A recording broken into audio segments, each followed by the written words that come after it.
আজকে মিড টার্মের পরে আমাদের ফার্স্ট ক্লাস স্টার্ট করছি for the final term examination. আজকে আমরা বেসিক কিছু স্টাডি করব। আজকে যদি আপনাদের ম্যাথ পড়ানো হয়েছে সেটা কিন্তু স্টুডেন্ট নাম্বার স্টুডেন্টের অবস্থা এরকম দেখে ম্যাথসটা যদি করাই ফেলি আবার একই ঝামেলা হবে যে ম্যাথস পারছি না। আপনাদের মিড টার্মের খাতা এখন আমি দেখি নাই। যেহেতু আপনাদের এক্সামটা সবার শেষে হয়েছে আমি আপনাদের কপি কালকে পেয়েছি। তো ইনশাল্লাহ আমি নেক্সট দিন আপনাদের মার্কসটা দিয়ে দিব গুগল ক্লাসরুমে। ইনশাল্লাহ ইনশাল্লাহ অ্যান্ড আমাদের ক্লাস ইন পার্সন যখন হবে তখন আমি আপনাদের খাতাটা দেখাই দিব, যে বলতে চাচ্ছেন দেখাই দিতে পারবো ইনশাল্লাহ, মানে মার্কস দিয়ে দিতে পারবো বিকজ আমার বাকি কোর্স গুলোর খাতা আমি দেখে ফেলেছি already। তো এটাই বাকি আছে, এটা দেখে দিতে পারবো ইনশাল্লাহ, এটাই এক্সপেক্ট করছি। আজকে আমরা যেটা দিয়ে স্টার্ট করবো, আমাদের হয়তো মনে আছে যে মিড টার্মে আমরা হচ্ছে গিয়ে চ্যাপ্টার 5 পড়েছিলাম এবং চ্যাপ্টার 5-এ we have studied about the term which is unemployment, এবং আনএমপ্লয়মেন্ট থেকে আমরা আনএমপ্লয়মেন্ট ক্যালকুলেশন করা দেখেছিলাম। পরবর্তীতে আমি বলেছিলাম যে এটার আরো একটা পার্ট আছে অ্যাবাউট ইনফ্লেশন। আমরা যদিও ইনফ্লেশন ক্যালকুলেশন করা শিখেছি ফ্রম মানে আমাদের যে জিডিপি যখন আমরা করছিলাম, সো ফ্রম বলে মনে পড়ছে ডিফ্লেটর, তাই না? ডিফ্লেটর থেকে আমরা ইনফ্লেশন ক্যালকুলেশন করেছি না? তখন তো একটু কথা সবাই খেয়ে ফেলছেন, আমরা কি জি খেয়ে ফেলছি? ম্যাম। এক সাফিয়া ছাড়া কেউ কথা বলে না, বাকিরা কি করছে? হুম। আচ্ছা, আমি কিন্তু তাহলে টাস্ক দিয়ে দিব, শেষে দেখা যাবে যে এই যে চুপচাপ বসে আছেন শেষে নিজের ফান্দে নিজে করে যাবেন, টাস্ক দিব তখন। তো সেই টাস্ক থেকে তখন হচ্ছে গিয়ে স্টাডি করতে হবে, মানে জমা দিতে হবে, তখন কিন্তু আর এক ঝামেলা। একটু কথাবার্তা বলেন যাতে প্রথম ক্লাসে কোনো অ্যাসাইনমেন্ট না দিয়ে দিই। তো যেটা ছিল সেটা হচ্ছে গিয়ে আমরা আমাদের যেটা ছিল যে আমরা জিডিপি যখন ম্যাথসটা করেছিলাম, আমরা একটা বড় ম্যাথস করেছিলাম এবং আপনাদের মিড টাইমও দেখেছেন যে there was a mandatory math from where you have to find out RGDP, NGDP, GDP deflator, real GDP growth rate. So when you calculate the GDP deflator, from that you can calculate the inflation rate as well as. তো এই ইনফ্লেশনটা যদি আমরা ওখান থেকে শিখেছি, but এটা আরো একটু ডিটেল আমরা আলোচনা করব যে how we can calculate the inflation using the CPI. CPI means consumer price index. So as a consumer, the goods and services you are going to consume and their price, যে আমরা বলি না যে চালের দাম বাড়ছে বা ডালের দাম কমে গেল বা ইলেকট্রিসিটির দাম বাড়ছে বা লাইক আপনার অয়েলের প্রাইস বেড়ে গেল, এটার কি ইম্প্যাক্ট পড়ে কিনা? এটাতে ইম্প্যাক্ট পড়ে এবং এগুলোর ইম্প্যাক্ট সরাসরি প্রাইস লেভেলের উপর পড়ে, দ্যাট মিনস ইনফ্লেশনের উপর পড়ে। তো এই যে আমরা যে গুডস এন্ড সার্ভিসেসটা কনজিউম করছি, from which we can calculate the inflation as well as and most appropriate, আর যদি আমি বলি যে অ্যাকুরেট ইনফ্লেশনটা আসলে আমরা ওখান থেকেই বুঝতে পারি।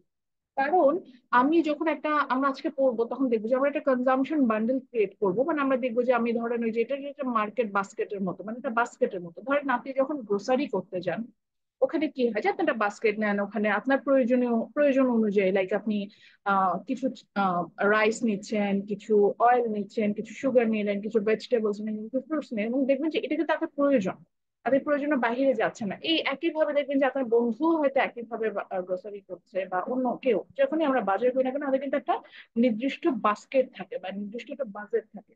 তো এই বাজেটের মধ্যে আপনি কতটুকু গুডস এন্ড সার্ভিসেস পাচ্ছেন, ওইটাই যখন ক্যালকুলেশন করছে ওটাকে আমরা বলছি হচ্ছে CPI, consumer price index. Consumer price ইন্ডেক্সটা আমরা ক্যালকুলেশন করে যখন মূল্যস্ফীতি বা জিনিসপত্রের দাম কতটা বেড়েছে এটা ক্যালকুলেশন করতে যাই, এটা একটু অ্যাপ্রোপ্রিয়েট।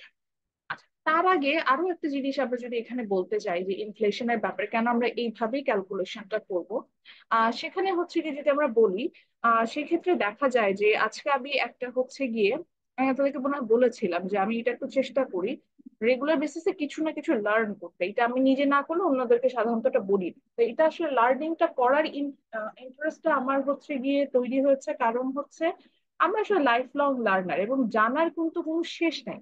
আমরা যদি একটু জানি বা আমরা যদি একটু জানার চেষ্টা করি, সেক্ষেত্রে যেটা হয় যে আমাদের কিন্তু ওই জানাটা আমাদের বেশ কাজে দেয়, আমাদের ওই জানাটা বেশ কাজে দেয় এবং ওইটা মানে নিজেই আমি অনেক কিছু জানি, এটা আমার আমার কাছে খুব ভালো লাগে। তো যেটা হচ্ছে, আমি যেটা দেখলাম যে সেটা হচ্ছে যে আপনার জাপানে 2,500 ইয়েন, ওটা দিয়ে কতটুকু কনজাম্পশন মানে কতটুকু প্রোডাক্ট কেনা যায় সেটা নিয়ে হচ্ছে একটা আর্গুমেন্ট এরকম দেখলাম।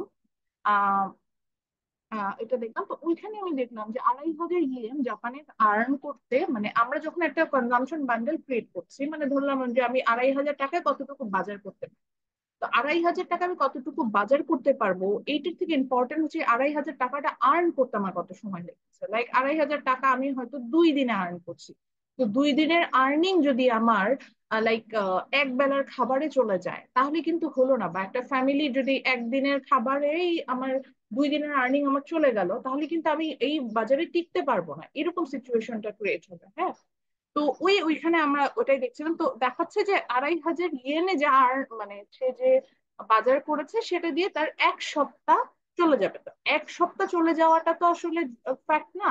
ফ্যাক্টটা হচ্ছে এই টাকাটা সে কতদিনে হচ্ছে আর্ন করেছে। বাংলাদেশে দেখা যায় যে আমরা পার আওয়ারে, যে আমাদের পার আওয়ার ইনকাম যেটা, তো পার আওয়ার ইনকামটাকে কিন্তু আমরা যদি চিন্তা করে থাকি, সে পার আওয়ার ইনকামে যে টাকাটা আমরা পাই, আহ ওইটা দিয়ে আসলে আমরা কতটুকু চলতে পারি সেটা এটা আসলে খুবই ডিফিকাল্ট। এটাই হচ্ছে কি বলতে চাচ্ছিলাম। তো এগুলো একটু দেখবেন, এবং আমরা এটাই দেখবো আজকে। আমরা আজকে যখন করবো দেখবো যে আমরা বেশ নতুন কিছু জিনিসপত্র লার্ন করবো, এবং ইনশাল্লাহ আমরা সেখান থেকে আমাদের পরবর্তীতে বেশ লার্নিংটা কাজে দিবে এবং আমাদের কাজে। ওকে, সো আমরা চলে যাচ্ছি তাহলে। আজকে আমরা চলে যাব আমাদের যে রেফারেন্স বই, দ্যাট ইজ পার্কিনের যে বইটা আছে, আমরা ওই বইটাই ফলো করবো ইনশাল্লাহ। আমার এই বইটার পিডিএফ ভার্সন আছে। এই বইটা আমি যদি আপনাদেরকে পারচেজ করতে বলেছি। এবং ম্যানকিউর বইটা যাদের কাছে আছে, প্রিন্সিপালস অফ ইকোনমিক্স পুরাতন বইটা যাদের কাছে আছে, তারা চ্যাপ্টার 23-তে এই টপিকটা আমরা যেটা নিয়ে স্টাডি করবো, এটার এই অংশটা আপনারা চ্যাপ্টার 23-তে পাবেন। তো দুইটা বই থেকে আমরা দেখতে পারবো। সো আমরা আমি বইটা মানে অলরেডি ওপেন করে রেখেছি, আমি জন্য একবারে সরাসরি পেজে চলে গেলাম। তো আমি কিন্তু চ্যাপ্টার 5-এই আছি, এবং তার আগে আপনাদের একটু দেখাই নেই যে চ্যাপ্টার 5-এর যে শুরুর দিকে যে অংশগুলো যেটা আমরা ক্লাসে পড়েছি, যে চ্যাপ্টার 5 এটা কিন্তু এখান থেকে স্টার্ট হয়েছে, এবং এটা হাফ পার্ট অলরেডি আমরা মিডে শেষ করে আসছি।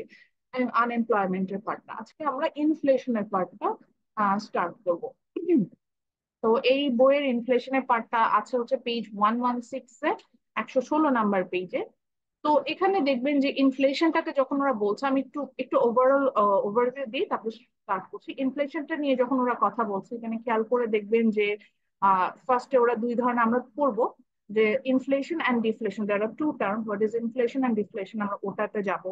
দেন we will study about why inflation is a problem for an economy. ওই যে একই জিনিস আমরা যেমন করেছিলাম যে বেকারত্বটা ঝামেলা, এটা নিয়ে আমি বলেছিলাম যে নিজেরাই হচ্ছে গিয়ে আহ আহ আপনারা নিজেরাই হচ্ছে সেটা নিয়ে স্টাডি করেছিলেন। তো ওই রকম একই ভাবে হচ্ছে গিয়ে আনএমপ্লয়মেন্ট যেটা, মানে ইনফ্লেশনের ক্ষেত্রেও কিন্তু ইনফ্লেশনের ক্ষেত্রেও আমার যেটা হচ্ছে যে কি জানি বলে, সেটাও একটা দেশের জন্য যে প্রবলেম, সেটা নিয়েও হচ্ছে গিয়ে আমরা কিন্তু এখানে আমরা স্টাডি করতে পারছি। এটাই বলতে চাচ্ছিলাম। পরবর্তীতে যেটা হলো সেটা হচ্ছে যে আমরা দেখবো যে why inflation is a problem for an economy. তারপরে যাব হচ্ছে গিয়ে সিপিআই, যখন আমরা যাব কনজিউমার প্রাইস ইন্ডেক্স, যেটা কনজিউমার প্রাইস ইন্ডেক্সে যেটাতে যাচ্ছি।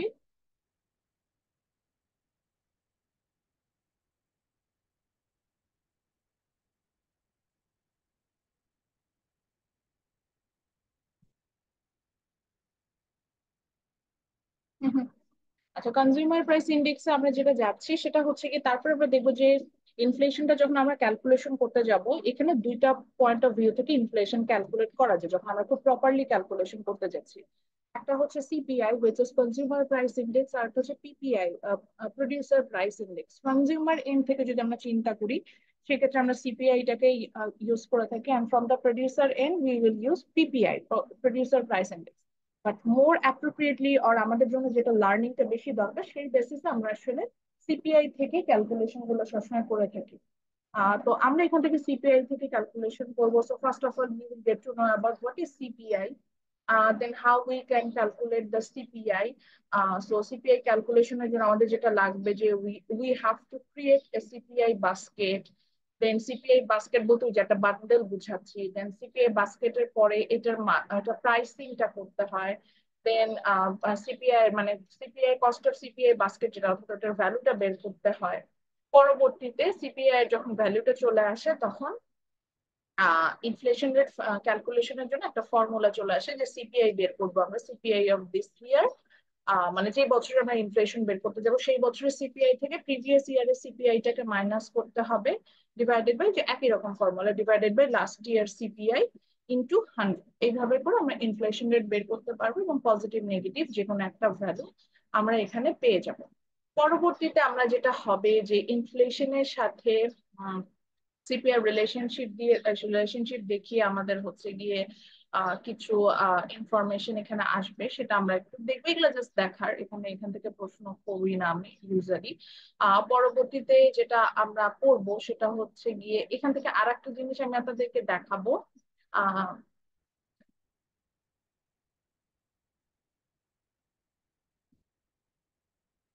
আমি একটু হয়তো চলে গিয়েছি, আমি এটা খুঁজে বের করে মানে এখানে আমরা আপনাকে দেখাবো কোথায় গেল এই যে। তো এরপরে যেটা হচ্ছে যে আমরা যেটা হচ্ছে যে মার্কেট, যে আমরা যেটাকে বলি যে বিজনেস সাইকেল যেটা, তো ইনফ্লেশনের সাথে আমরা আবার চাইলে বিজনেস সাইকেলটাকে রিলেট করতে পারি।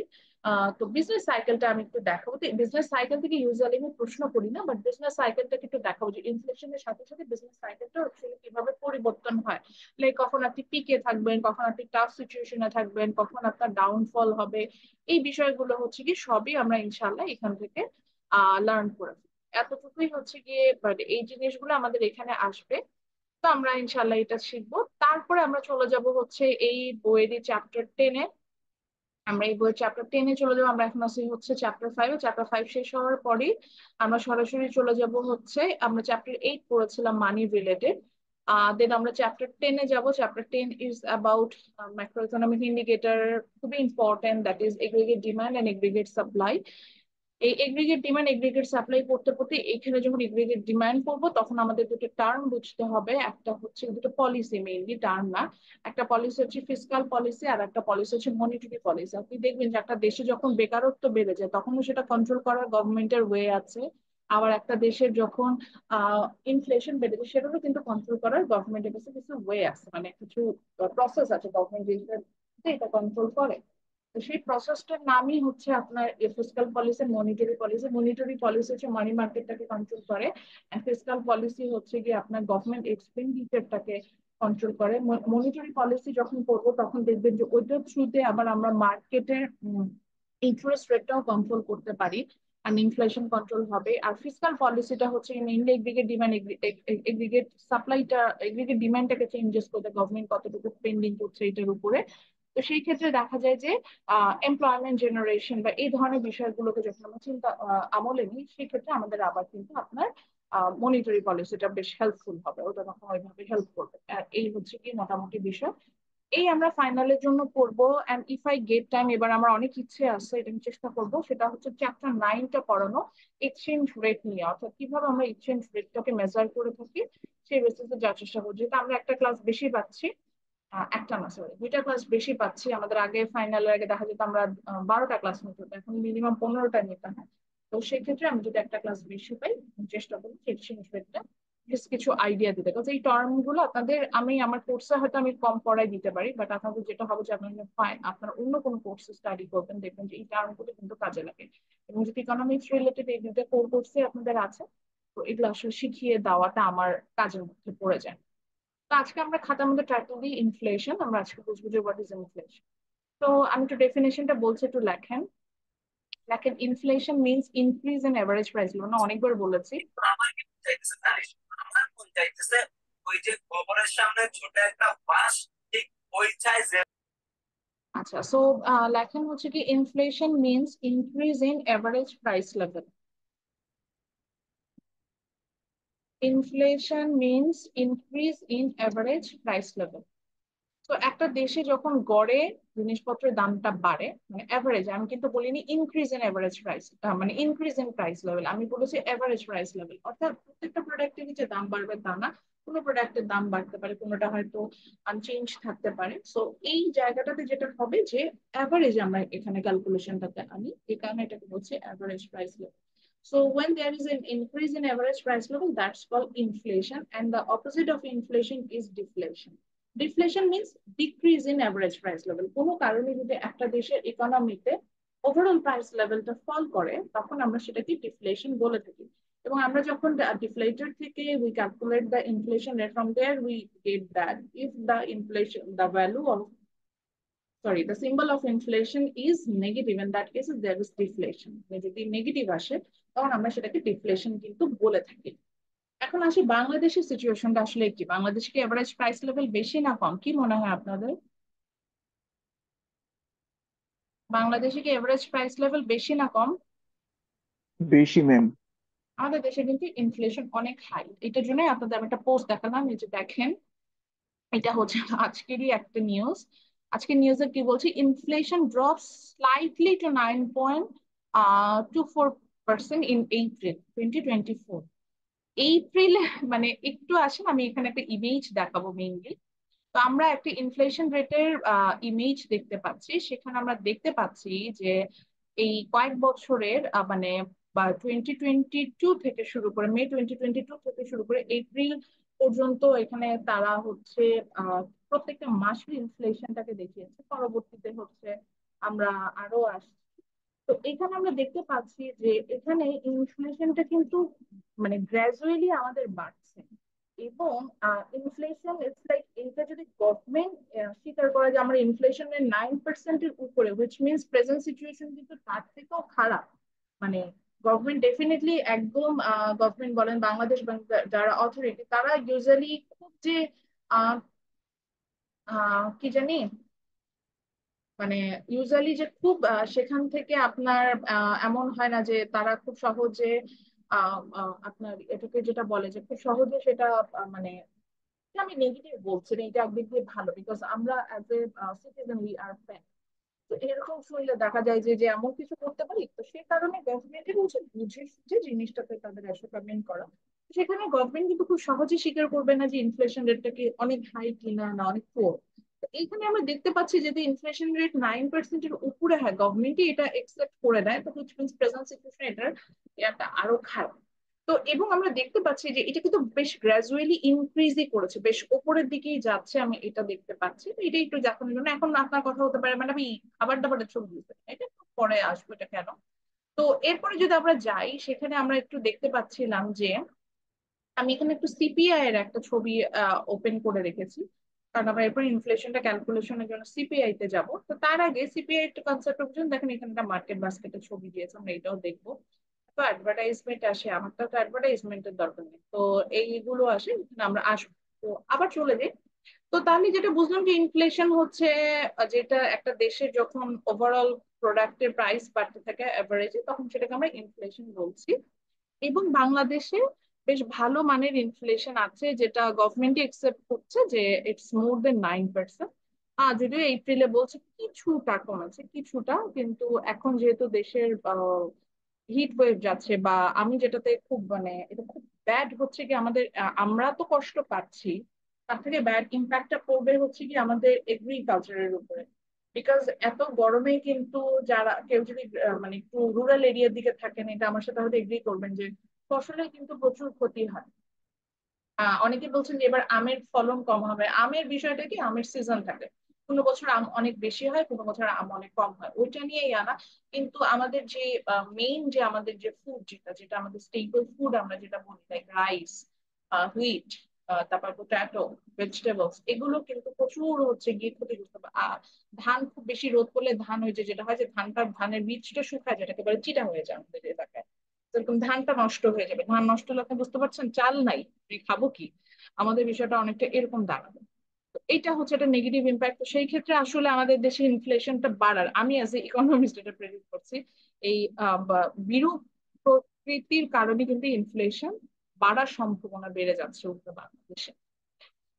এবার চলে যাই যে ইনফ্লেশন কি একটা দেশের জন্য প্রবলেম না। ইকোনমিতে একটা ইন্ডিকেটর আছে, আমরা যদি আমরা বলি যে না ইনফ্লেশন একটা দেশের জন্য যে খারাপ তা না, কিন্তু একটা নির্দিষ্ট মাত্রায় ইনফ্লেশন থাকলে ইকোনমির জন্য ভালো।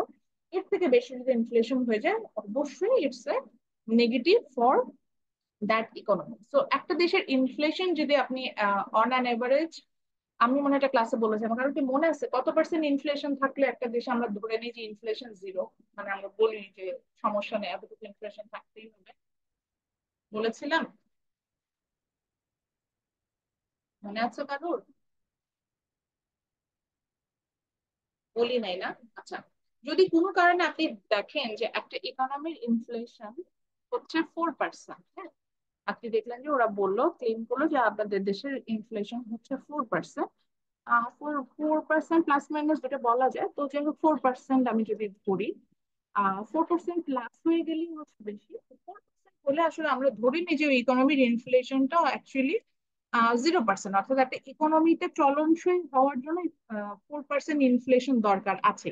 আনএমপ্লয়মেন্টের মতো, আনএমপ্লয়মেন্টে আমরা যেমন দেখেছিলাম যে একটা দেশে সার্চ আনএমপ্লয়মেন্ট, বা আমরা যেটাকে বলছিলাম যে frictional unemployment will not be equal zero, because for the economy there will be some students who are trying to entering the market, there are some people who are trying to switch their job, so for that scenario একটা unemployment দেখাই দিবে। তো এটা যেমন আমি হচ্ছে গিয়ে কখনো অ্যাভয়েড করতে পারি না, তেমনি একটা দেশে ইনফ্লেশন একটা নির্দিষ্ট মাত্রায় থাকে, মানে এই 4%-এর নিচে নেমে গেলে উল্টো ওই দেশের জন্য খারাপ। কারণটা কি, একটা মোটা দাগে বলি, বিভিন্ন মনিটারি পলিসির মতো করে চলে যাচ্ছে। ধরেন ইনফ্লেশন বেশি মানে কি, একটা ওই দেশের প্রোডাক্টের প্রাইস বেশি, জিনিসপত্রের দাম বেশি। আমি ধরে নিলাম ধরেন চালের দাম যেখানে 20 টাকা হওয়া উচিত ছিল, সেখানে চালের দাম হয়ে গেছে ধরেন 100 টাকা। তাহলে আমি কি করব? আমি কিন্তু চাল তৈরিতে তো আমার খরচ এভাবে বাড়ছে না, বা আমি যেভাবে দাম বেড়েছে সেভাবে হয়তো বাড়ে। আমি তখন চিন্তা করবো কি, যে চাল বেশি বেশি করে সেল করি তাহলে আমার প্রফিট বেশি হবে অ্যাজ এ প্রডিউসার। কিন্তু আমি তো চাইলেই সাথে সাথে চাল তৈরি করতে পারবো না, যেন একটা চালটা লাইক হারভেস্ট করতে হবে এটা জমিতে, এটা বেশ লং টাইম ধরে এটাকে জমিতে এটা কিনে কাজ করতে হবে। তো এইটার জন্য আর কি লাগবে, আই নিড মোর লেবার। তখন যেটা হয় যে একটা প্রোডাক্টের দাম বাড়লে অ্যাজ এ প্রডিউসার আমরা সাপ্লাইটা বাড়াইতে চাই, সাপ্লাই যখন বাড়াইতে চাই, সাপ্লাই বাড়াইতে গেলে আমার অবশ্যই লেবার বেশি লাগবে ওইটা তৈরি করতে। তখন লেবার মানে বেশি মানুষ কাজ পায়, বেশি মানুষ যদি কাজ পায় তাহলে অবশ্যই আমি কাজ তো তাকে তখনই দিতে পারবো যখন তাকে আমি স্যালারি দিতে পারবো, তার মানে স্যালারিও পাবে। তাহলে বেশি মানুষ কাজ পেলো, তারা স্যালারি পেলো, তাদের কাছে কিন্তু টাকা চলে আসলো, তার মানে ইনফ্লেশনের কারণে কিন্তু ইনডিরেক্টলি আমি দেখতে পাচ্ছি আনএমপ্লয়মেন্ট রেটটা, মানে বেকারত্বের হারটা কিন্তু কমে যাচ্ছে, বেশি বেশি মানুষ চাকরি পাচ্ছে। তো এই কারণে কিন্তু একটা মিনিমাল অ্যামাউন্টের ইনফ্লেশন একটা ইকোনমিতে দরকার আছে, এটা মাথায় রাখতে হবে। একদম ইনফ্লেশন যে নেগেটিভ সেটা কিন্তু না। একটা মিনিমাল অ্যামাউন্টের ইনফ্লেশন একটা ইকোনমিতে দরকার আছে, এবং এটার পার্সেন্টেজ আমি যেটাকে বলছিলাম যে 4%, অ্যাটলিস্ট 4% ইনফ্লেশন একটা ইকোনমিতে দরকার আছে, এর নিচে নেমে গেলে এটা কিন্তু ইকোনমির জন্য খারাপ। তো ওইটা করা যাবে না, এতটুকু আমাদের ইনফ্লেশন দরকার আছে। তো এই ইনফ্লেশনের পরে যেটা হবে যে 4% ইনফ্লেশনের থেকে যদি কমে যায় তাহলে একটু খারাপ খারাপ হবে। তো তারপরে যদিও আমরা যেহেতু এটা পড়ছি, তো ইনফ্লেশনটাকে নেগেটিভ ইন্ডিকেটর হিসেবে চিন্তা করবেন না, এটাকে একটা পরিমিত মাত্রায় থাকতে এটা হচ্ছে বেটার, এটা বলতে চাচ্ছি। তো চলে যাই, ইনফ্লেশন অ্যাকচুয়ালি একটা ইকোনমির জন্য অবশ্যই প্রবলেম, ইনফ্লেশন বলেন ডিফ্লেশন বলে সবগুলোই প্রবলেম ক্রিয়েট করে। কি কি প্রবলেম ক্রিয়েট করে সেটা নিয়ে একটু কথা বলি। The first problem they are talking about, আমরা অলরেডি বুঝতে পারছি যে ধরেন আমরা নর্মালি যদি চিন্তা করি জিনিসপত্রের দাম বাড়লে আমাদের কি কি অসুবিধা। প্রথম অসুবিধা যেটা হয় সেটা হচ্ছে আমার ইনকাম তো বাড়ছে না, চালের দাম 10 টাকার জায়গায় 100 টাকা হলেও কিন্তু আমার ইনকাম বাড়বে না, হুইচ মিনস আমার কিন্তু তখন ইনকাম যেহেতু বাড়ছে না এবং সেই টাকা আমি যেহেতু চলতে পারছি না, যেহেতু জিনিসপত্রের দাম বেশি, তখন কিন্তু আমার সেভিংস থেকে স্পেন্ড করতে হয়, তার মানে আমরা কিন্তু ডিস সেভিংস এ চলে যাই, এটা একটা ঝামেলা। তারপরে হচ্ছে গিয়ে যেহেতু আমি ইনকাম বাড়ছে না ইনফ্লেশন হলে, কিন্তু আমাকে খরচ করতে হচ্ছে, তখন আমরা কি করি, আমরা তখন হচ্ছে গিয়ে আমাদের যে অ্যাসেট থাকে বা ওয়েলথ থাকে সেই ওয়েলথটাকে ভেঙে সেখান থেকে কিন্তু আমরা চলার চেষ্টা করি। তার মানে কিন্তু আমার ওয়েলথটা কেউ আমার মানে আমার অ্যাসেট কমে যাচ্ছে, এরকম একটা সিচুয়েশন। তারপরে যেটা হয় সেটা হচ্ছে গিয়ে আহ আমি যেহেতু মানে আমার ক্রয় ক্ষমতা কমে যাচ্ছে ইনফ্লেশনের কারণে, তার মানে এটার ইম্প্যাক্ট কিন্তু জিডিপি তে পড়ে, তার মানে কিন্তু কোনো একটা কারণে রিয়েল জিডিপি কমে যায়। তারপরে রিয়েল জিডিপি কমে যাচ্ছে, আমি এমপ্লয়মেন্টে সেটার ইম্প্যাক্ট করছে। তারপরে যেহেতু মানুষ কনজামশনের জন্য বেশি খরচ করে ফেলছে, কনজামশনের জন্য খরচ করলে ইনভেস্টমেন্টের যাওয়া তার জায়গা থাকে না, তার মানে সেখানে কিন্তু ইনভেস্টমেন্ট কম হবে, ইনভেস্টমেন্ট কম হলে অবশ্যই নতুন প্রোডাকশন হবে না, নতুন এমপ্লয়মেন্ট জেনারেশন হবে না। এই ধরনের প্রবলেম গুলো কিন্তু অনেক কিছুই সৃষ্টি হয় বিকজ অফ দা ইনফ্লেশন। তো আমরা এখানে কিছু কি পয়েন্ট এখান থেকে বইয়ে ফাইন্ড আউট করা আছে, এছাড়াও এটা ওপেন সোর্স আপনাদের জন্য, যদি আপনারা মনে করেন অনলাইন যে কোনো কন্টেন্ট থেকে এটা ফাইন্ড আউট করে নিবেন সেটা অবশ্যই করতে পারেন। So the first problem they're talking about because of inflation, that is redistribution of income. দেখেন পিঙ্ক কালারে লেখা আছে, আমি এখানে স্পটলাইটটা দিচ্ছি। এখানে যেটা বলেছে যে এটা বলি, দেন আমরা আসলে ইউজুয়ালি এখান থেকে যেটা বুঝি সেটা নিয়ে কথা বলবো। তো ইনফ্লেশনের কারণে যেটা হয় সেটা হচ্ছে যে আহ আমার ওয়েজটা তো ফিক্সড, যেখানে বলছে যে ওয়ার্কার্স আর এমপ্লয়াররা যখন আমরা একটা জবে আসি, সেখানে আসলে তো আমি তো একটা কন্ট্রাক্টে সাইন করে আসছি যে আমি আমার স্যালারি এরকম। এখন সাপোজ আমি জাস্ট বোঝাচ্ছি, ধরেন মিস্টার এক্স উনি একটা জবে জয়েন করলেন এবং ওখানে ওনার স্যালারি হচ্ছে মান্থলি 30,000 টাকা। এখন মান্থলি 30,000 টাকা জবে যখন উনি জয়েন করছিলেন, ওনার চালের দাম ছিল হচ্ছে ধরে নিচ্ছি ইট ওয়াজ 50 টাকা পার কেজি। এখন উনি জানুয়ারিতে জয়েন করেছিলেন, তখন 50 টাকা পার কেজি চালের দাম ছিল এবং ওনার মান্থলি স্যালারি ছিল 30,000। এখন মে মাসে এসে দেখা গেলো তার স্যালারি কিন্তু 30,000 টাকা আছে, স্যালারিতে চেঞ্জ হয়। তো চালের কেজি 50 টাকা থেকে বেড়ে 150 টাকা হয়ে গেল, মানে চালের কেজি 3 গুণ হলো। তাহলে যেটা হচ্ছে এটা কি তার জন্য একটু অসুবিধা টাইপের সিচুয়েশন তৈরি হয় না? তখন উনি কি করবে? তখন উনি আহ যেটা করতে পারে যে হয়তো উনি আগে গুলশানে বাসা ভাড়া দিয়ে থাকতেন, গুলশানে থাকবেন, যেহেতু গুলশানে বাসা ভাড়া বেশি উনি মিরপুরে শিফট করে আসলেন, বা আপনার বাড্ডা রামপুর ওইদিকে শিফট করে গেলেন, যাতে ওইখান থেকে ইনকামটাকে ডিস্ট্রিবিউট করে আছে। তারপরেও যদি তখন উনি চলতে পারছে না, তখন হয়তো উনি যেটা করবে যে ঠিক আছে আমার একটা সেভিংস আছে, সেই সেভিংস থেকে স্পেন্ড করবে। এইভাবে কিন্তু উনি কিন্তু চলার চেষ্টা করে।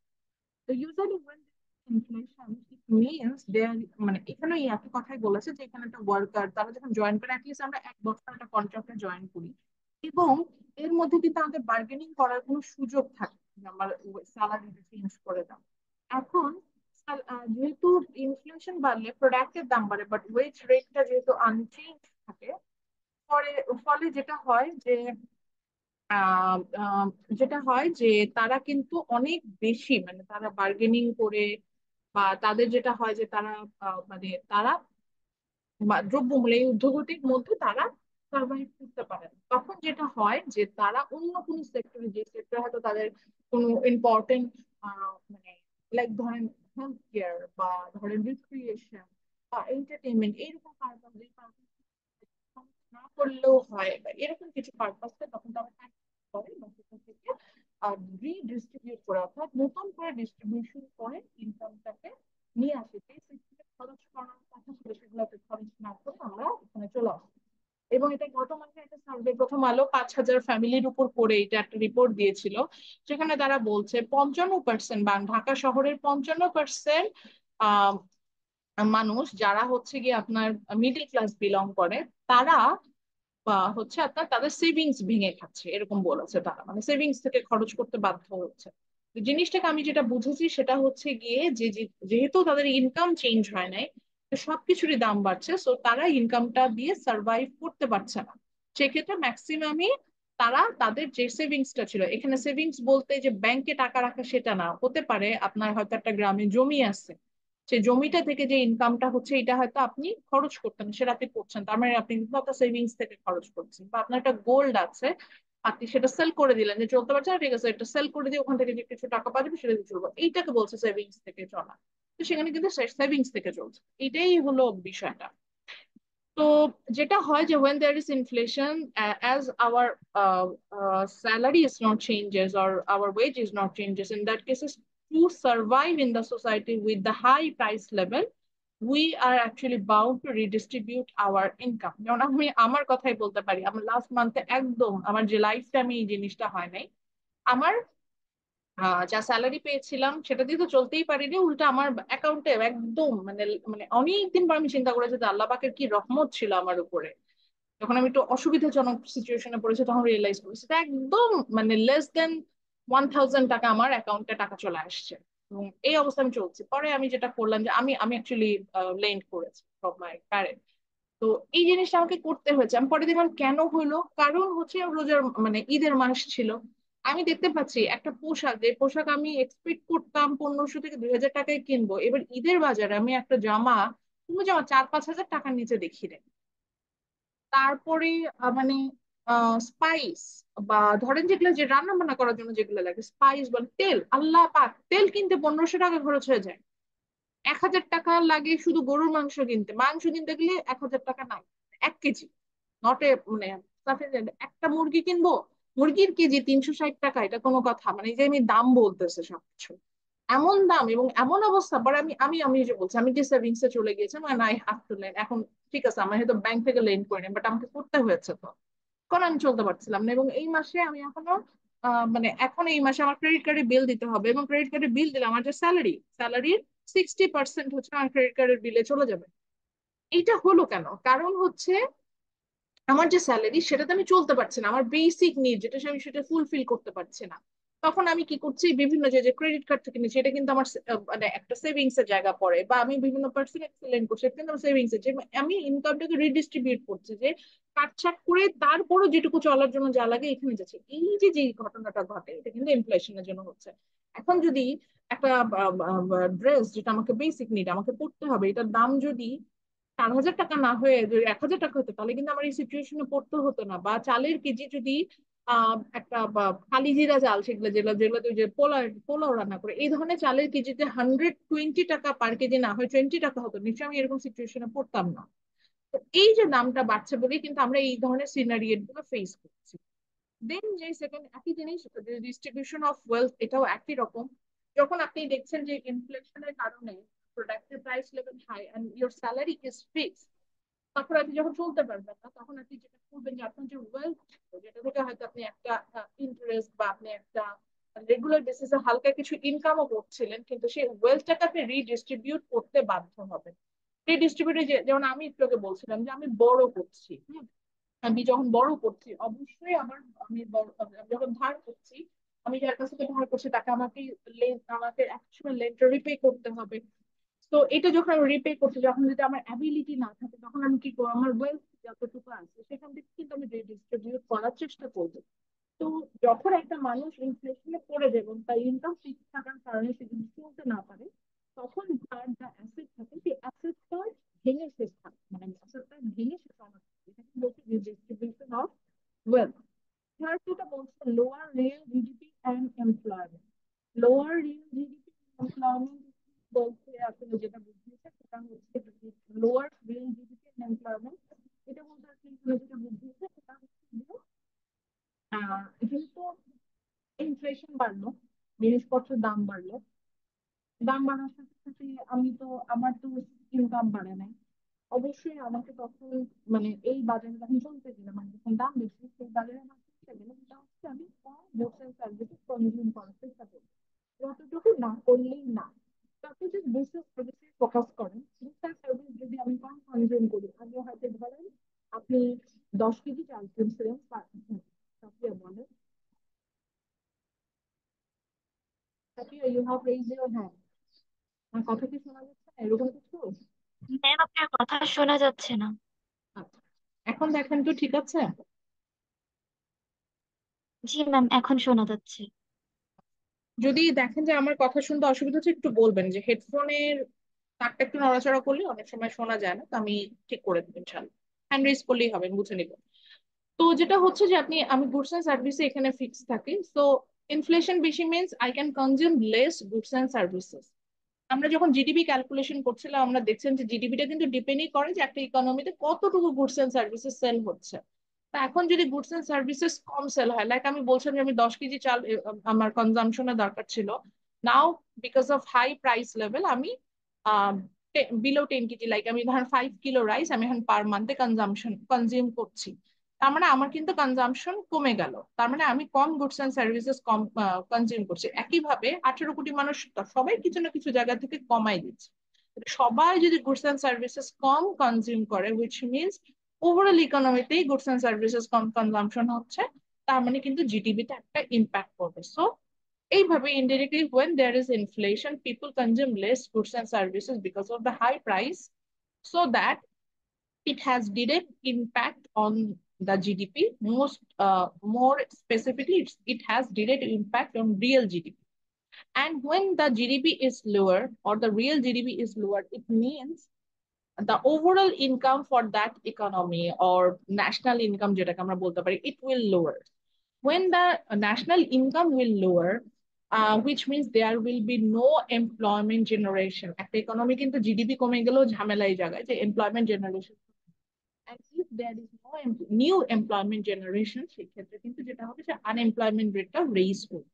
সো এই কথাটাই লাস্টে বলেছে যে an unexpected deflation or inflation যেটাই বলেন না কেন greater concern for real GDP and jobs because business and household that are in debt, that means their borrower are worsen off and their cut of their spending, তারা কিন্তু তাদের স্পেন্ডিংটাকে কমাচ্ছে।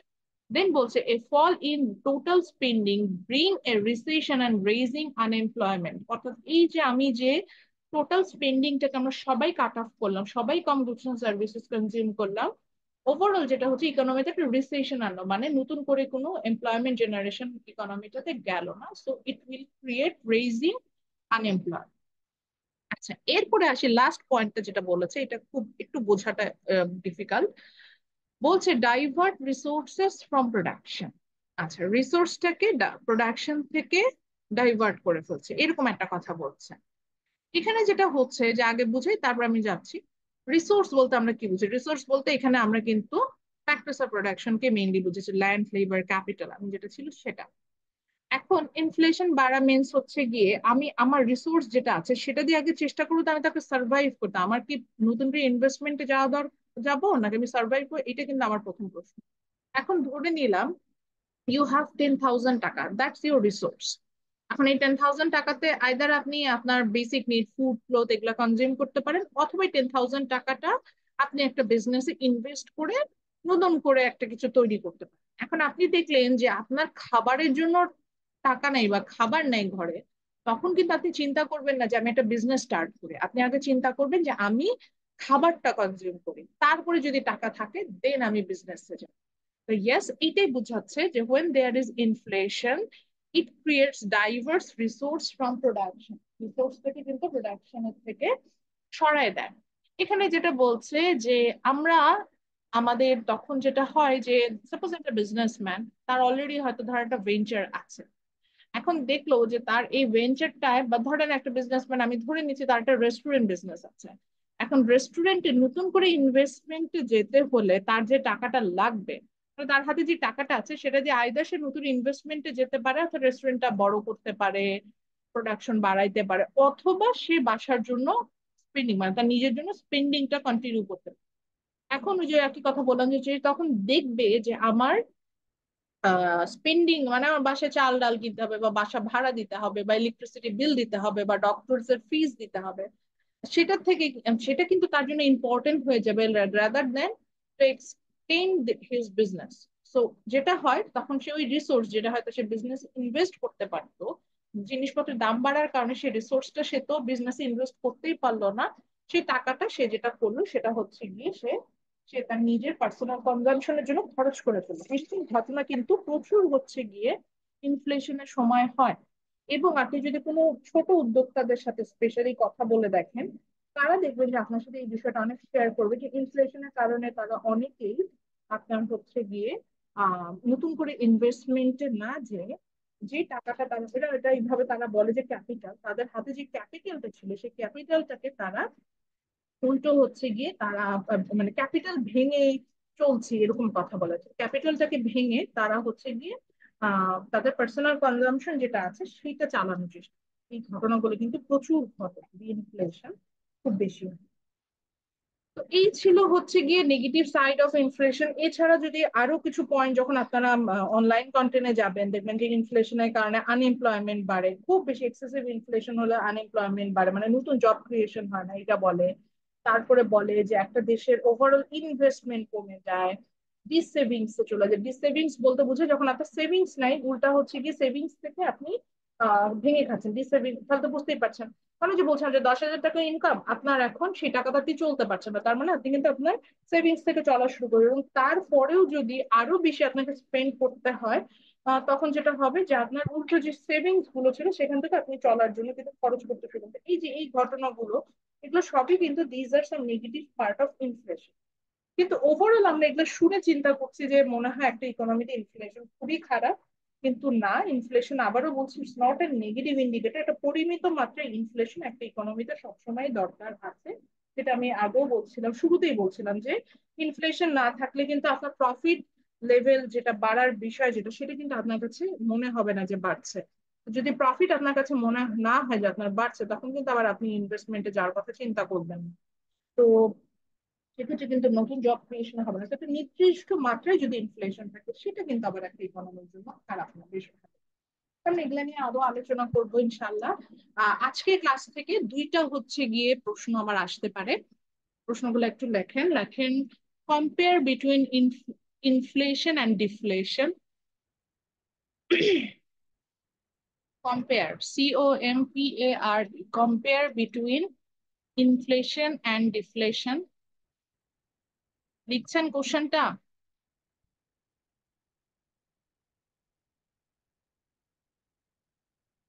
রাশেদ, আপনি কি question লিখেছেন? রাশেদকে দেখতে পাচ্ছি।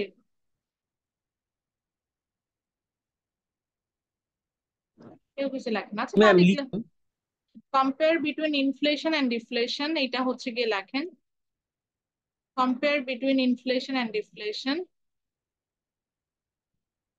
দেন হচ্ছে সেকেন্ড কোশ্চেনটা লেখেন। Does inflation, does inflation, does inflation a negative indicator, question mark? Inflation কি নেগেটিভ ইন্ডিকেটর কিনা সেটা জানতে চাচ্ছি। does inflation a negative macroeconomic indicator, এভাবে লেখেন। a does inflation a negative macroeconomic indicator? does inflation a negative macroeconomic indicator? তারপরে লেখেন what type of problem does inflation a negative indicator, the negative macroeconomic indicator?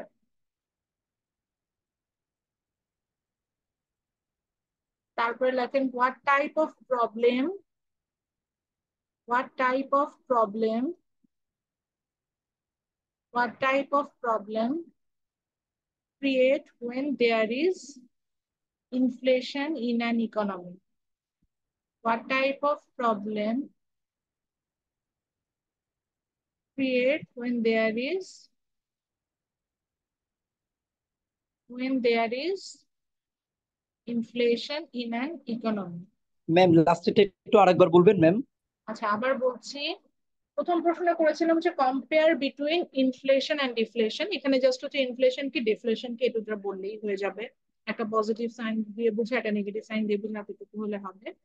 Second কোশ্চেনটা বলেছিলাম হচ্ছে গিয়ে does inflation a negative macro economic indicator. তারপরে প্রশ্ন করেছি what type of problem create when there is inflation in an economy? What type of problem create when there is inflation in an economy? What type of problem create when there is inflation in an economy? What type of problem create when there is inflation in an economy? আমি একটু অ্যাটেন্ডেন্সটা নিব। আমি অনেকের participant list থেকে আমি অনেককে দিয়ে দিয়েছি, আর বাকিদের যাদের আমার একটু কনফিউশন আছে আমি একটু কল করব। যার তার ইয়েস ম্যাম বলার দরকার নেই, জাস্ট হ্যান্ড রেজ করলেই হলো। আর কেউ যদি ওই যে চ্যাট বক্সে লিখে যায় বা কারোর নেটওয়ার্কের প্রবলেম করে, এটা একটু আমাকে জাস্ট মেনশন করবেন যখন আমি তার রোলটা আমি হচ্ছে গিয়ে যেটা হচ্ছে যে আমি যখন ইয়াটা করবো তখন হচ্ছে একটু বলবেন। তো তাজিম মোস্তফা সাকিনকে আমি পাইনি, আরিফ ফয়সাল নাই, রিমা আক্তার, জুলফিকার উৎসকে পেয়েছি, তানজিম ফারহাদ আকাশ আছে, মোহাম্মদ বিন মুস্তফা প্রেজেন্ট, আবিদ হাসান রূপক থাকলে একটু হ্যান্ড রেজ করেন। আবিদ হাসান রূপক, আবিদ হাসান, আচ্ছা আচ্ছা, ওকে হ্যান্ডস ডাউন করে ফেলেন। ফাহিম রহমান রিফাতকে পেয়েছে, নাজরিন আক্তার স্বর্ণা, রুদ্র সাহা প্রেজেন্ট ছিল, রাবিত আছেন? রাবিত থাকলে একটু হ্যান্ড রেজ করেন। নাই। সাদমান হাসান, সাদমান ভুইয়া, সরি, সাদমান আছে ক্লাসে প্রেজেন্ট? সাদমানকে আমি পার্টিসিপেন্ট লিস্টে দেখিনি, এই জন্য আমি, ও সাধারণত ক্লাস মিস দেয় না। সাদমান কি প্রেজেন্ট আছে? আকাশ ও কি বলে গেছে বা এরকম কিছু ইনফর্ম না করেছে? ম্যাম, কিছু বলে নাই তো। ও আচ্ছা আচ্ছা আচ্ছা। হ্যাঁ নো ম্যাম। বলেন। ছিল। ম্যাম বলে না কিছু, আচ্ছা আমি দেখি নাই তানজিল। ম্যাম। আচ্ছা ঠিক আছে, তানজিল প্রেজেন্ট আছে? নাইফ রুমেল হোসেন পাইনি, Fazle Rabbi absent, Mehedi Hasan Robin absent, Jawadul Hasan absent, Asha Akter আমি মনে হয় ম্যাডাম পেয়েছি। জাহাদুল হাসান আছে। Yes ma'am. Asha Akter present আছে, Nisa present, Safia present, Rahmatullah present, Hiranmoy Tamanna হাতে যদি থাকেন হ্যান্ড রেজ করলেই হবে। Hiranmoy Tamanna, Farsa Halim. Yes, ma'am. Farsa Halim present. Yes, ma'am. হচ্ছে ইকরামণি, নিপা, সামিহা, মেহেদি হাসান, মোহাম্মদ মেহেদি Hasan, Sadman Arian, Maria Mahbuba, present ma'am. Jannatul Ferdous, yes ma'am. আচ্ছা জাওয়াদ শান প্রেজেন্ট, লাল লিম সিং, লিম অ্যাবসেন্ট আছে, সোহাগ মিল্কি, শারিয়া ওমর ফাহিম, শাহজাদা আরমান অ্যাবসেন্ট, শিহাব চৌধুরী, ম্যাম আছি, আমি ম্যাম আছি Shahadat ma'am. Arman. Shahzada hello ma'am. Arman present, Shihab present, okay, Mushfiqur Rahman present. হ্যাঁ মুশফিক দিয়েছি, শিহাবও দিয়েছি। শান্ত আছে? শান্ত আর ফাহিম? ওকে নাই। বিহান, বিহান ওকে, মিতু, হাবিবুর রহমান, শাওন মিয়া, উম্মে হাবিবা রাত্রি, মুহাইমিন ইসলাম। আচ্ছা আমি লিমাকে পেয়েছি, লিমাকে আমি দিয়ে দিয়েছি, সো একদম এক্স্যাক্টলি মিলে গিয়েছে, 19 জন আসছিল আজকে। ওকে, তারপরেও কেউ যদি থাকেন যে অ্যাবসেন্ট ছিলেন, প্রেজেন্ট ছিলেন আমি দেইনি, তারা একটু হ্যান্ড রেজ করলে বা মাইক্রোফোন আনমিউট করে বললেও হবে।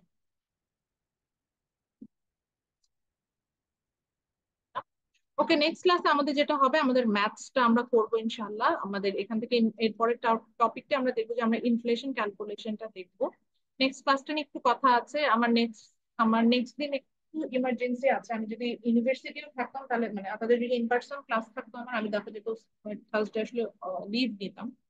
তো আপাতত যদি ওরকম না হয়, আমার কাজটা না করতে যেতে হয়, তাহলে আমি হয়তো থার্সডে আপনাদের ক্লাস নিব। না হলে থার্সডে ক্লাসটা হচ্ছে ফ্রাইডেতে, এই টাইমটাতে আমি শিফট করে নিবো। হয়তো ফ্রাইডে যেহেতু ইয়া থাকে, আহ জুম্মার নামাজ থাকবে, আমি হয়তো 2টা থেকে না শুরু করবো, 2:30 থেকে শুরু করবো। 2:30 থেকে আমি আপনাদের এই ক্লাসটা নিয়ে নিব। এইটার থার্সডে ক্লাসটা ফ্রাইডেতে নিব। আমি এটা যদি নেই তাহলে সেক্ষেত্রে আমি আপনাদের হচ্ছে গিয়ে আপনার মেসেঞ্জারে গুগল ক্লাসরুমে ইনফর্ম করে দিব বিফোর কন্ডাক্টিং দ্য ক্লাস। আর যদি না কিছু ইনফর্ম করে তাহলে বুঝবেন যে অ্যাজ ইট ইজ আপনাদের থার্সডেতে ক্লাসটা হবে। আর ক্লাস লিঙ্কটা নিয়ে একটু প্রবলেম হচ্ছিল। লিঙ্কটা হচ্ছে গুগল ক্লাসরুমে, দেখেন যে একটা লিঙ্ক দেওয়া আছে, ওইটা নেক্সট 4টা ক্লাসের জন্য ওইটা আপনাদের গুগল ক্লাসরুম লিঙ্ক। যদি নেক্সট উইক আপনাদের ইন পার্সন ক্লাস হয়, না হয় সেক্ষেত্রে এই একটা সেম লিঙ্ক জয়েন করে আপনারা হচ্ছে নেক্সট ক্লাসগুলোতে জয়েন করতে পারবেন। তো এগুলা নিয়ে পরবর্তীতে আরো কথা হবে, ওয়ারিড হওয়ার কিছু নাই। আর আপনাদের খাতা, আমি আপনাদের খাতাটা এই যে বলছিলাম শুরুতে, আপনাদের খাতাটা সবার শেষে পেয়েছি, তো ইনশাল্লাহ আমি থার্সডের মধ্যে এটা দেখে গুগল ক্লাসরুমে মার্কস ইনপুট দিয়ে দিব। এন্ড আপনারা হচ্ছেন গিয়ে খাতাটা ইন পার্সোনালি আমি যখন আমাদের ক্লাস থাকবে আমি তখন দেখাই দিব। আর প্রেজেন্টেশনের ব্যাপারে হচ্ছে গিয়ে আমার একটু কথা ওকে আছে। ম্যাম। প্রেজেন্টেশনের ব্যাপারে একটু কথা আছে, এটা যেহেতু রেকর্ডেড ভার্সন, এটা সবাই পাবেন। প্রেজেন্টেশনের জন্য প্রিপারেশন নিতে থাকেন, এবং প্রেজেন্টেশনের টপিক আমি আপনারা এখন আমাকে দেননি, যেহেতু আমি ওটার হচ্ছে গিয়ে ফোল্ডারটা ক্রিয়েট করিনি। আজকে আমি হচ্ছে আপনাদেরকে ফোল্ডার ক্রিয়েট করে দিব, এটা হচ্ছে প্রেজেন্টেশনের টপিকের জন্য। এবং আপনাদের প্রেজেন্টেশনটা হবে হচ্ছে গিয়ে 2 জন মিলে একটা করে গ্রুপ করবেন, 2টা স্টুডেন্ট মিলে একটা গ্রুপ করবেন, এই টাইপের প্রেজেন্টেশন, ইন্ডিভিজুয়াল প্রেজেন্টেশন না। 2টা স্টুডেন্ট একটা গ্রুপ, এরকম প্রেজেন্টেশন গ্রুপ হবে। এবং সেখানে হচ্ছে গিয়ে টপিক হবে আপনার, আমরা মিডে যা পড়েছি এই পর্যন্ত, মিড থেকে শুরু করে এখনো যা যা পড়ছি, এবং ফার্দার আমরা যা পড়বো সেখান থেকে যদি আপনি টপিক সিলেক্ট করতে চান আপনি পারেন। যেমন আজকে ইনফ্লেশন শুরু করে দিলাম, ইনফ্লেশন নিয়ে হয়তো আপনার আইডিয়া থাকতে হতো, সেখান থেকে যেতে চান, বা এক্সচেঞ্জ রেট নিয়ে বা মানি মার্কেট নিয়ে বা কমার্শিয়াল ব্যাংক নিয়ে, সেন্ট্রাল ব্যাংক নিয়ে, অনেক কিছু আছে টপিক যেগুলো দিয়ে আপনি প্রেজেন্টেশন দিতে চান, সেটার উপর আপনি প্রেজেন্টেশন দিতে পারবেন। 2টা স্টুডেন্ট একটা গ্রুপ, এরকম হবে। গ্রুপ আপনারা মেক করুন, কিন্তু এখানে একটা কন্ডিশন আমি দিয়ে দিই। কাকে বলবো, র্যান্ডম যাই, এই ইয়া বলেন, রুদ্র সাহা আছে ক্লাসে? জি ম্যাম। আচ্ছা, একটা সিজিপিএ ডিফারেন্স বলেন। ধরেন আপনার সাথে মুশফিকের সিজিপিএ ডিফারেন্স কতটুকু হলে আপনার কাছে ভালো লাগবে, রেজাল্টের ডিফারেন্স সিজিপিএ ন্যূনতম একটা ডিফারেন্স বলবেন। ম্যাম 1। 1 তো অনেক বেশি হয়ে যায়, তাহলে 3 4 এরকম হবে। জি ম্যাম। 1 হলে তো হলো না, আর একটু বাড়ান, মানে আর একটু কমান কমান সরি, দশমিকে আসেন। তাহলে ম্যাম 0.50। আচ্ছা, রুদ্র যেটা বলছে আমি যতটুকু বলছি 0.25 বলছে মনে হয়, হ্যাঁ। 0.50 তো মানে, আর এটা দুইটা দুইটা গ্রেড চলে যায়, তো আমি 0.25 বললাম। গ্রুপটা হবে এরকম যে ধরেন রুদ্র আর সাপোজ আশা, এরা দুজন মিলে একটা গ্রুপ করবে, কিন্তু রুদ্র আর আশার রেজাল্টের মধ্যে ডিফারেন্সটা হতে হবে অ্যাটলিস্ট 0.25। মানে ধরেন রুদ্রের সিজিপিএ 4/4, আশার সিজিপিএ যদি 3.75 হয়, তাহলে তারা একসাথে একটা গ্রুপ করতে পারে। মিনিমাম এটা হচ্ছে মিনিমাম রেঞ্জের ডিফারেন্স হতে হবে রেজাল্টে। এইরকম করে দুইটা স্টুডেন্ট মিলে একটা গ্রুপ করবেন। এবং আমি আজকে যখন প্রেজেন্টেশনের জন্য ফোল্ডারটা ওপেন করব, দুইজনের মধ্যে যে কোনো একজন হচ্ছে গিয়ে আপলোড করবেন যে আপনারা টপিকটা কি হবে, এবং আপনাদের যে গ্রুপমেট যারা আছেন আপনাদের নাম, আইডি এবং অবশ্যই আপনার সিজিপি, যেটা আমি দেখতে পাই 0.25 ডিফারেন্সটা আছে। এখন যদি ম্যাডাম 0.25 এর, হ্যাঁ আবার বুঝাই দিচ্ছি, 0.25 এর বেশি হলে তো সমস্যা নাই, কিন্তু সর্বনিম্ন 0.25 বুঝাতে পারছে। যে কোনো দুইজন স্টুডেন্ট গ্রুপ করতে পারবে, কিন্তু একজনের সাথে আরেকজনের রেজাল্টের ডিফারেন্স, সিজিপি ডিফারেন্সটা 0.25 হবে, এটা মিনিমাম। ম্যাক্সিমাম তো অনেক হতে পারে, কিন্তু মিনিমাম যাতে 0.25 এর রেজাল্ট, 0.25 হচ্ছে আপনার একটা। হ্যাঁ বলেন রূপক। ম্যাম পয়েন্ট হুম। টু ফাইভ এর পরিবর্তে এটাকে যদি আমরা আরেকটু কমায় দিতেন তাহলে ভালো হইতো, লাইক 15 বা 20, 0.15 বা 20, কারণ তাহলে সুবিধা হইতো আর কি। কারণ দেখা যায় অনেকে সিজিপি কাছাকাছি, ফর এক্সাম্পল আমার 3.25, রাশেদের দেখা যাবে 3.20। সো এরকম থাকতে পারে আর কি টু বেশি। ফাইভটা দেওয়ার রিজনটা আমি বলি, 25টা হচ্ছে মানে এ প্লাস আর এ দুটার মধ্যে ডিফারেন্স হচ্ছে 0.25, আবার এ থেকে এ মাইনাস এটা ডিফারেন্স হচ্ছে 0.25, এরকম গ্রেডের ডিফারেন্স, ওই হিসাবে 0.25 বলে। আচ্ছা ঠিক আছে, জানা এটা 0.20 করে দিলাম, মানে আগে ছিল 0.25, এখন 0.20, ঠিক আছে। তো ঠিক আছে। হ্যাঁ 0.20, 0.25 মানে 20 দিলাম, মানে একটা গ্রেডেরও কম ডিফারেন্সটা হবে। সেই মানে দুইজন হচ্ছে কি একটা করে গ্রুপ ক্রিয়েট করতে পারবেন, কিন্তু টপিকটা দুইজন মিলে ঠিক করবেন, যে কোনো একটা ম্যাক্রো ইকোনমিক্স এর টপিক যেগুলো আমরা পড়েছি এই পর্যন্ত, এবং প্রেজেন্টেশনটা অ্যাটলিস্ট যদি 5 মিনিট বলতে, আসলে নিয়ে পরে কথা হবে যে প্রেজেন্টেশন কেমন হবে, লং কেমন হবে, এবং এটা কি অবশ্যই প্রেজেন্টেশন আপনারা ইন পার্সন দিবেন, আমি আপনাদের ইউনিভার্সিটিতে নিব প্রেজেন্টেশন, যেহেতু আপনারা ম্যাক্রোতে আছে আপনাদের প্রেজেন্টেশন আমি নিব, প্রেজেন্টেশন ইন পার্সন দেখি কিভাবে হবে, বাকিটা ওটা নিয়ে। ঠিক আছে, সবাই ভালো থাকেন, আসসালামু আলাইকুম, নেক্সট ক্লাসে তাহলে দেখা হবে। ম্যাম আসসালামু আলাইকুম। আসসালামু আলাইকুম।